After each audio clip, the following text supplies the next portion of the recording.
recording and get us rolling on introductions, and folks can trickle on as they're getting to the Zoom. But hello and welcome, everyone. My name is Katie Darr. I chair the U.S. Biosphere Network's Communications Committee, and I coordinate the Champlain Adirondack Biosphere Network. Thank you for joining us for another edition of our Biosphere Bites series.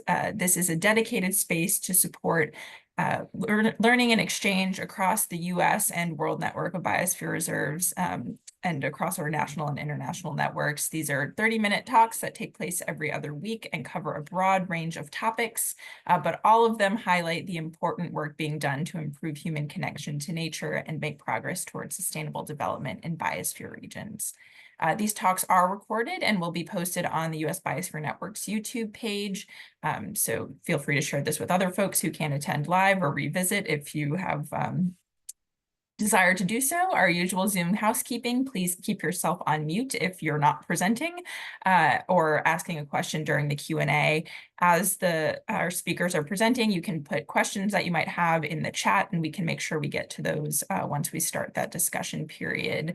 I'd also welcome folks to introduce themselves in the chat and where you might be tuning in from, if that's a biosphere region or otherwise. And without further ado, I'd like to introduce our speakers for today. We have Dr. Michael Jungmeier, who is the UNESCO Chair for Sustainable Management of Conservation Areas, based at the Carinthia University of Applied Sciences. As an ecologist and human geographer, he has more than 30 years of international professional experience in nature conservation, especially in the planning and management of protected areas. Elisabeth Wiegele is a junior researcher at the UNESCO Chair, and she is a geographer and trained nature conservation engineer, and her research and work focuses on nature conservation in civil engineering, management of invasive species, and protected areas. They are joining us from the Jungmeier Biosphere Reserve in Austria and will be speaking to us today about the Integrative Protected Area Management Toolbox, which offers a comprehensive view of the development and management of biosphere regions through the whole life cycle of a site. And with the periodic reviews approaching for many of the US sites, this is a really great tool that we can utilize. So Michael, I'll hand it over to you now. Yes, good afternoon. Thank you for this invitation. Thanks for the warm and comprehensive introduction. It's a pleasure and an honor for us to be connected to you and your activities.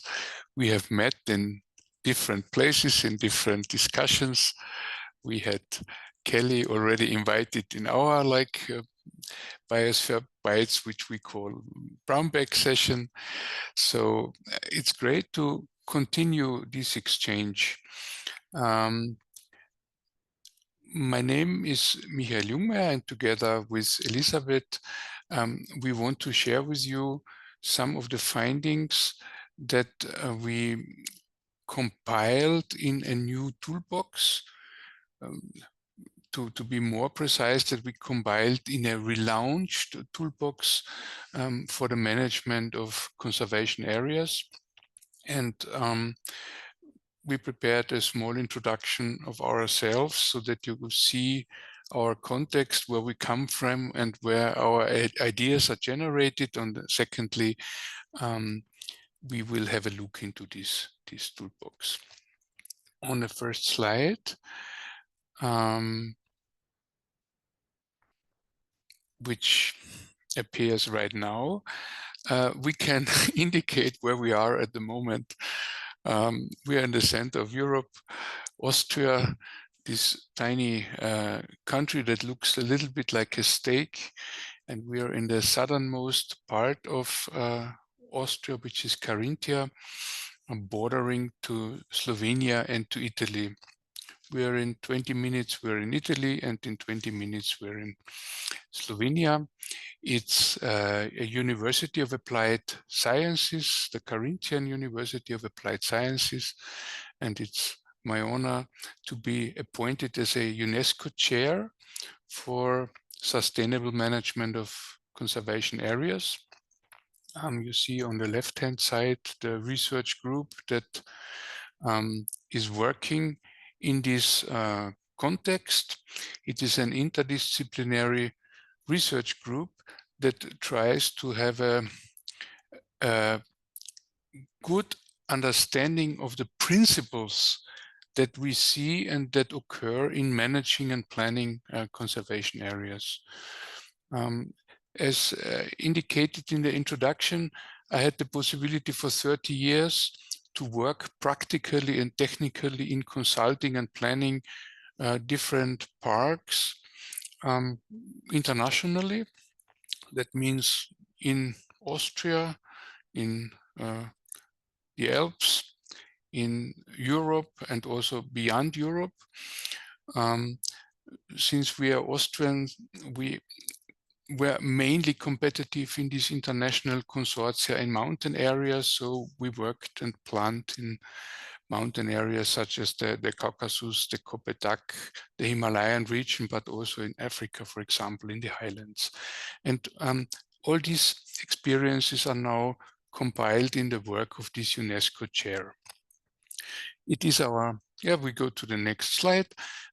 We are primarily a research group, and we are conducting projects mainly at the moment in Europe. So we work in different countries and in different European contexts, but always addressing questions of nature conservation and questions of managing conservation areas and protected areas.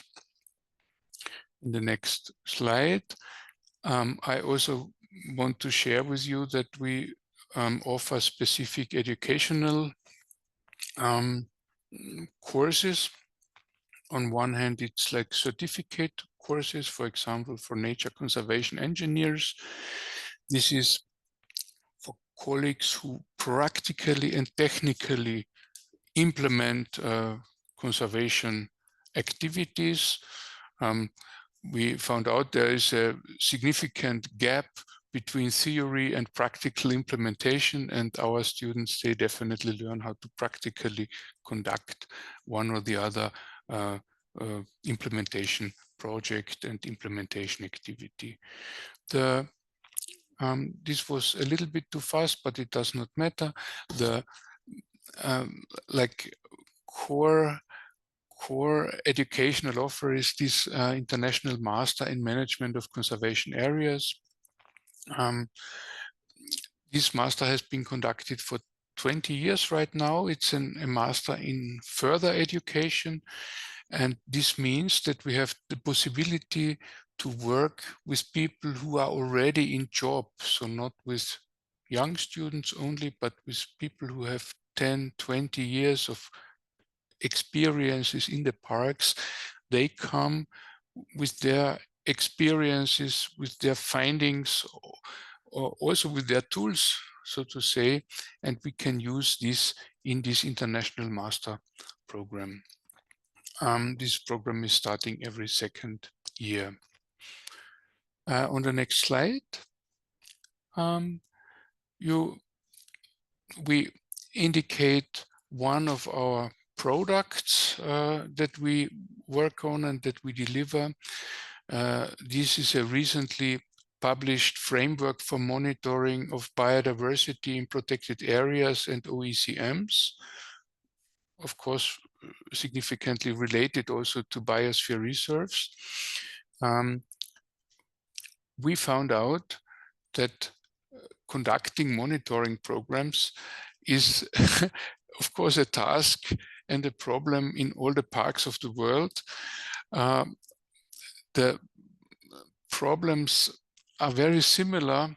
The solutions are rare.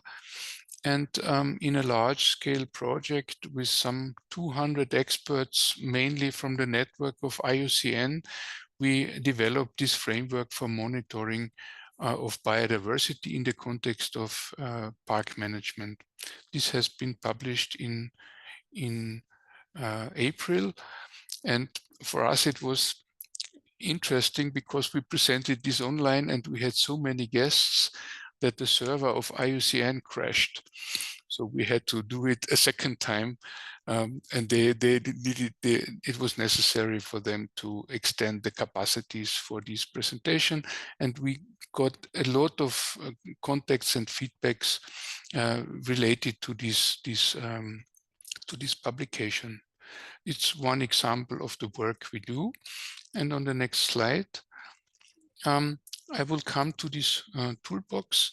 I need to add maybe that our research group is affiliated at the Faculty of Engineering and IT. So we are geographers and ecologists, but our surrounding is engineers and IT freaks and data scientists and robot colleagues and sensor technologies and network and communication colleagues.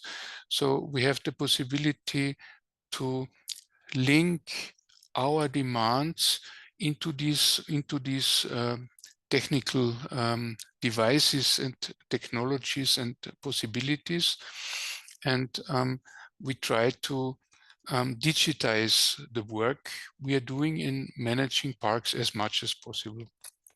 And this IPAM toolbox is one of the elements in this. On the next slide, just an overview before I hand over to Elisabeth to explain the technical aspects more. IPAM is an acronym for Integrated Protected Area Management. And it was the idea to provide different structures or different processes that occur in the management and the planning of conservation areas in one toolbox. And this toolbox has been relaunched right now, and it offers a structured access to the knowledge that is important in different phases in planning and managing conservation areas. And I think the next slide will be the last that I describe. No, it's already the first that Elisabeth will share with you. Elisabeth, the floor is yours. Thank you very much, Michael, for giving the frame of the IPAM toolbox. Within the next few slides, we will dive now more deeply inside the toolbox and what it is about. And first of all, we are starting with the phases of managing a conservation areas. And therefore, we divided the whole management process in 4 phases. And we will dive into these 4 phases now. The first phase is the planning and designating a site. So this phase begins basically with the first idea or the first initiative for the establishment of a conservation area. And this phase ends with the legal and institutional establishment of the site. So it starts, for example, with the first idea of establishing a biosphere reserve in a specific country. And as soon as it's really established as a UNESCO Biosphere Reserve, this phase is coming to an end. And this phase consists of specific steps which are building up on each other. And the 3 main tasks are preparing the process, planning the site, and then designating the site. And this process is most likely done by a temporary planning team or planning unit. And since the planning process of a conservation area is a really, really huge project, since spatially protected areas are most likely in hundreds of kilometers in size. So all the steps must be really taken in a systematic manner. As soon as the protected area is established, we are coming now to the long-term management of a protected area. And the protected area are most likely established without a time limit. So when a protected area or a conservation area is established, it's there for being here for forever. So this makes the ongoing management process a long-term process. And the ongoing management tasks consists of the core processes of outreach, of business administration, and of governance.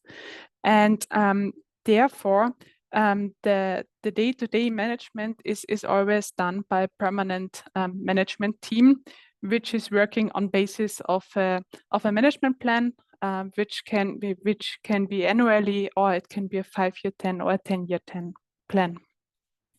Well, this permanent management team is normally accompanied and supported by various boards and committees. Our third phase is the management beyond boundaries. So this phase groups together the activities which are outside of the scope of the conservation area, so outside of the border of the conservation area. And these are, for example, the management of negative impacts of the environment on the specific site. This can be neobiota like neozoa or invasive alien species. It can be emissions or light pollution, but it can be also war or conflicts. And also the establishment of buffer zones and corridors and integrating the conservation area into a large-scale green infrastructure is also part of this phase. And our fourth phase is repeal and termination. So very rarely, but it can happen that protected areas officially degazetted. So more often there's a more creeping process of downgrading and downsizing of the protected area. But nevertheless, it's always really important that the responsible managers keep this whole process transparent, especially for the decision makers and the partners. But there are also examples where this creeping dissolution of the protected area, that there is no responsible institution and function anymore. And that's most likely the hour where international environmental NGOs have to step in. So these 4 phases of the management of protected area are the frame and the basis of the field of activities. So the whole planning and management process of conservation areas are very complex, and there are many interdisciplinary tasks. And in a framework, all the specific tasks are divided into fields of activities, and we have 29 in total. And in this nice figure down here, we can find our fields of activities and also the phases. So if you can see the mouse, I assume you can see it. Here at the beginning, we have the first phase. This is the preparing and the planning and the designation of the site. And then in here, in the circle, we have our ongoing management process and also the management beyond the borders. And here we have again the whole structure of our fields of activities, and they show really nicely the whole process of the management and of the tasks of the management of the protected areas. And there we have the fields of activities. They start in the preparing phase from the development of the idea and the vision. It goes up to the planning phase where we have the basic investigation, for example, and then it goes into the destination phase where we have, for example, the international designation. And as soon as the conservation area is established, we are then in the managing process of long perspective. And here we have our core processes, which are, for example, the managing of natural assets and ecosystem services. It goes up to research setting and monitoring, where, for example, this IUCN monitoring guideline flows into. And then, of course, for the ongoing management, the outreach is something which is really important for conservation area. And there we have the cooperated design or the marketing and the branding and the public relations. And of course, the topics of business administration and governance are also really, really core processes for the management of the protected areas. And then down here, we have also the fields of activities according to the management beyond the borders, buffer zones, corridors, and networks. And there we have the working beyond the boundaries, so how to manage the threats outside. Why is connectivity so important for my protected area, up to national systems, transboundary parks, and networks and umbrella institutions like the UNESCO. And now I would like to show you how this IPAM toolbox looks like from inside. So the IPAM toolbox is a is an online platform which is free to use and easy to access. And you just register and sign in, and then you have the possibility to create your own protected area inside of the platform. We have, for example, the Biosphere Reserve of Nockberge, just as an example. And this is how the IPAM Toolbox looks like from inside. Here we have our 4 phases of the management of the conservation area. And in each phase, we have our fields of activity. And every single field of activity has a PDF attached where the tasks of the field of activity are described really in detail. And when we have a look now at the first field of activity, when we press on this field of activity, it opens up. And here the system is asking the conservation area manager specific questions. For example, in the field of activity 1, development of an idea and a vision, did the management already highlight the iconic natural features of my site? And then the management can say, okay, we have not started yet with the process, or we are right now in the process of highlighting our iconic natural features. Then we would checkbox the process, or if we already finished this, then we can finish it. And in total, the result looks like this. So there's the possibility to export this progress report, and this progress report shows then the management status of the specific conservation areas, and it really highlights in what fields of activities that the management is really forward and doing an awesome job. And it also highlights, okay, what are fields of activity where some adjustments still has to be done. So it's really it's a really awesome tool for the efficient management of conservation areas. And yes, and now we are coming to an end, and we are really looking forward to many questions from your side. And I will unshare my screen, and I will hand over back to Katie. Thank you so much. That was great. And I had the pleasure of participating in a half-day workshop with the 2 of them at the EuroMab conference. So really got to dig into the interactive toolbox. And it's a really wonderful way to do an honest self-assessment of where your biosphere region is in its management and areas for improvement. So it's been super helpful. And I did, some folks heard this who were on early, but I did also want to give a shout out to Michael and Elisabeth in the UNESCO Chair's Brown Bag Lunch series, which was the inspiration for the US Biosphere Network's Biosphere Bites webinar series. And it's been a great way to foster national and international exchange. And I want to call out that we have 3 different countries represented on the call right now. So Austria, Canada, and the US. So exciting to see that exchange in action. So it looks like Cliff put a question in the chat. Have you crosswalked the toolbox with the MAB periodic review and nomination documents?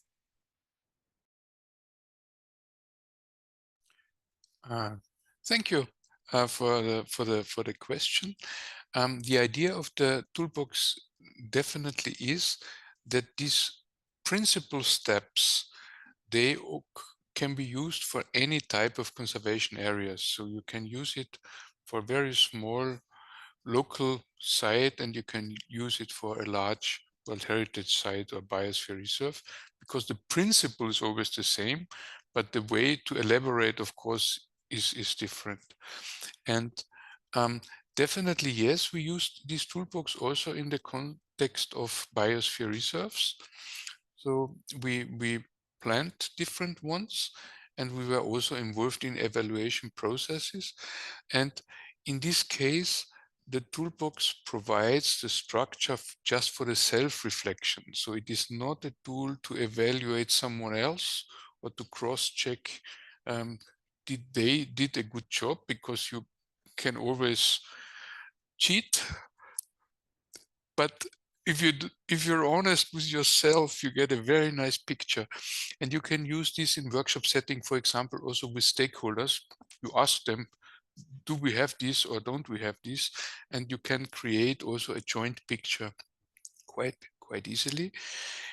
Not necessarily and not automatically this is connected with the review, but you can use it to preparing the review of the IUCN documents, and you can use it for nomination documents of any state, because we found out, and that's interesting, when you have an established site and in some cases you have conflicts that occur repeatedly and you cannot solve it. And when you check in the toolbox, you find that you have a gap in the planning. If it's not was not solved in the planning, then the problem occurs again and again. And this is what it can be used for. Could you speak a little bit more about the brown bag lunch series you all do and how to sign up? Sisi. Okay, good. So the brown bag session is really similar to this to the Biosphere Bites where we are right now. The brown bag takes place on a weekly base, so we are always meeting at the Central Eastern lunchtime, so at 12:30. I think this is in the Canadian time. This is afternoon or evening, I suggest, or morning.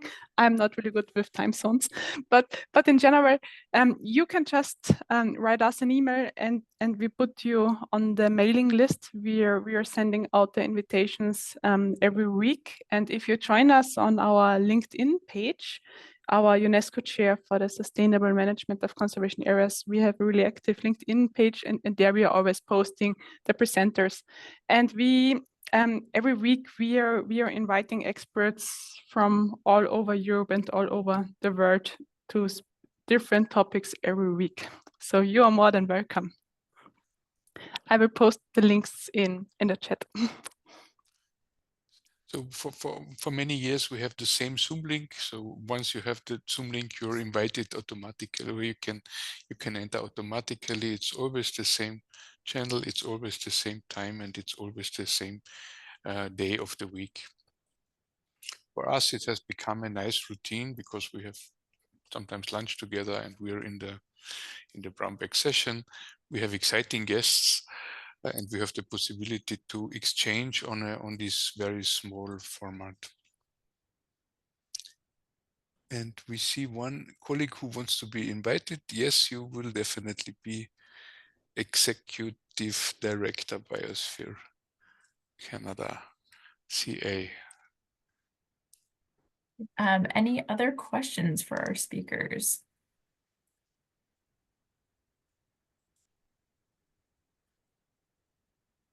So another question in the chat: as you developed the toolbox, did you find patterns in fields of activity that are frequently overlooked or their importance underestimated?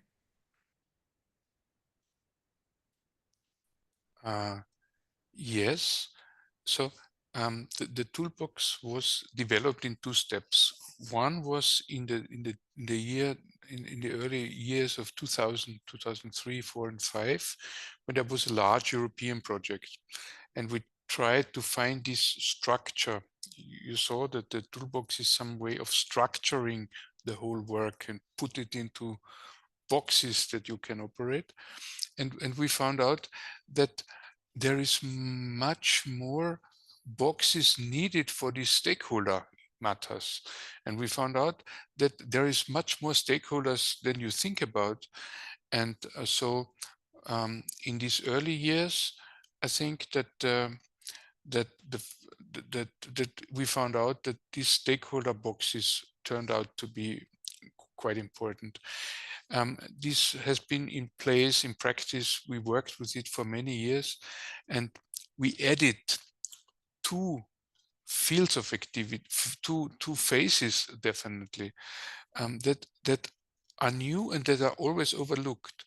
And this is this management beyond boundaries, because you have many activities that affect the park and you have no mandate for management, but you need to respond to that.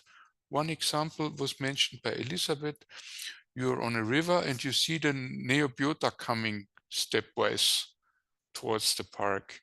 Once they reach the park, it's too late. It makes sense to be active prior the problem, before it occurs. Light pollution is another issue. So we found out we need also tools that extend the management beyond the boundaries, which is very complicated, and you have no legal position to do so, but it must be done. And we try to combine the experiences. And also this termination of a park was something that we had not on the screen before. A park is established forever, so what to think about? We are fine. But once you look into the reality, the parks tend to disappear for one or the other reasons. Sometimes it's like an official process. Most likely it's not really official, and it's this dissolution that Elisabeth was talking about. And we thought it is necessary also to finalize the park properly. And we added these things, and I think they had been overlooked before. Great, thank you. So we are past that half-hour point. So we'll thank you both for your presentation today, and again, the inspiration for this whole series. And thanks everyone for joining. We hope to see you on the 23rd of October to hear from Bruce Byers about some of the work happening on the Pacific Coast Biosphere region. So thanks for joining us, and we'll see you soon. Thank you very much for the invitation. Best regards from good old Europe. See you.